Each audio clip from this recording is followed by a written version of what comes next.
جو مین چیز ہے جو تجارتی طبقات ہیں ان کا تعلق کائبور سے ہے. کائبور پہلے ہی نیچے آ چکا ہے اور جیسے کہ آپ نے دیکھا پچھلے 2-3 ہفتوں میں ہم نے گورنمنٹ نے اپنے جو بورنگ ہے اس کو کم کیا ہے تاکہ جو ریٹس ہیں ہماری ڈیٹ سروسنگ کاسٹ نیچے جائے اور اس کے علاوہ جو ہے بینکوں کو کہا جائے کہ وہ پرائیویٹ سیکٹر کو لینڈنگ جو ہے شروع کریں. تو کائبور کی وجہ سے جو انٹرسٹ ریٹ یا شرح سود ہے جو different segments of the society کو جاتی ہے اس میں خاطر خواہ کمی آئی ہے اور انشاءاللہ خاطر خواہ کمی آتی جائے گی. آج میں جس سلسلے میں بات کرنا چاہ رہا ہوں وہ ہم نے جو پچھلے 3 سے 4 دن میں دیکھا یا کچھ پچھلے ہفتوں میں بھی دیکھا کہ جب بھی کہیں سٹرائف ہوتی ہے، جب بھی ہمیں شہروں کو اور دکانوں کو بند کرنا پڑتا ہے because of a law and order situation, اس کے سیریس کانسیکوینسز ہوتے ہیں. اس میں اوبویسلی جو جانی نقصان ہوتا ہے اس پہ تو اس پہ دکھ بھی ہے اور اس کا you can not put any value to the loss of human life, کیونکہ اتنی پریشس ہے ایک بھی جان کا جو ضیاع ہے.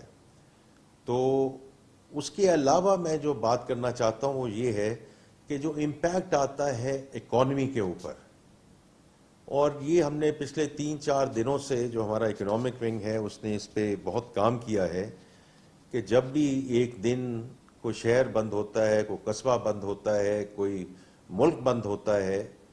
تو اس کے کیا جو ہے وہ اس کے امپیکٹ ہوتا ہے اور اس کی جو لاس ہے ٹو دا اکانومی. کیونکہ بڑی محنت کر کے ہم اس لیول پہ ہم لے کر آئے ہیں کہ معاشی استحکام لے کر آئے تاکہ اس معاشی استحکام کے بیسس پہ، اس فاؤنڈیشن کے بیسس پہ ہم اس کو گروتھ کی طرف لے کر جا سکیں. لیکن ایک دن کی جو سٹرائف ہے یا سٹرائک ہے، میں دونوں چیزوں کی بات کرنا چاہتا ہوں کہ اگر آپ کہتے ہیں کہ ہم یہ عوام اور ملک کے لیے کر رہے ہیں تو آپ کو یہ سوچنا چاہیے اور سوچنا پڑے گا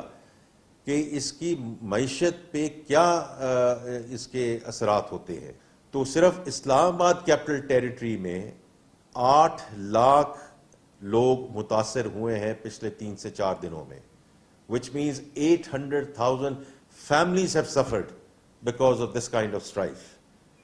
اور میں بار بار کہتا ہوں یہ صرف سٹرائف کی بات نہیں ہے، جو لوگ سٹرائک کی بھی کال کرتے ہیں ان کو بھی اس کے بارے میں سوچنا چاہیے کہ جب آپ عوام اور ملک کے لیے بات کر رہے ہیں تو آپ میز پر بیٹھ کر بات کیجئے، آپ نیگوشیٹ کیجئے.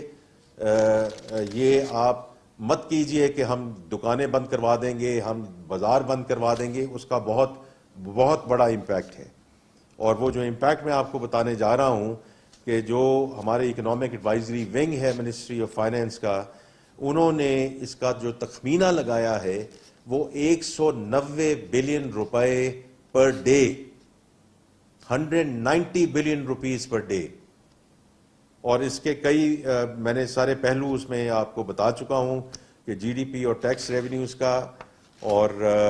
جو بزنس ڈسرپشن ہے، جو ایکسپورٹ کا لاس ہے، جو آئی ٹی سروسز کا لاس ہے، ان سب کو اگر ہم ملائیں تو 190 بلین روپے پر ڈے. تو اب آپ اس کو اس لحاظ سے دیکھیے، and I wanted to share it with everyone in the country کہ ہماری جو اس وقت ٹوٹل جی ڈی پی ہے وہ 124 ٹریلین ہے، اور اس میں سے جو Q2 ہے اس میں رفلی یہ جی ڈی پی جو ہے وہ 32 ٹریلین ہے. اس کے بیسس پہ ہم نے یہ سارے تخمینے لگائے ہیں. اور اگر آپ صرف یہی دیکھیں کہ 190 بلین پر ڈے، اگر یہ 2 دن چلتی ہے سٹرائف، 3 دن چلتی ہے، 4 دن چلتی ہے، خدا نخواستہ 1 ہفتہ چلتی ہے، what a loss to the economy. Which means اس میں جو کاروبار ہیں، جو جابز ہیں، جس ہم سمت میں چل پڑے ہیں، اس کا کتنا بڑا ریورسل ہے.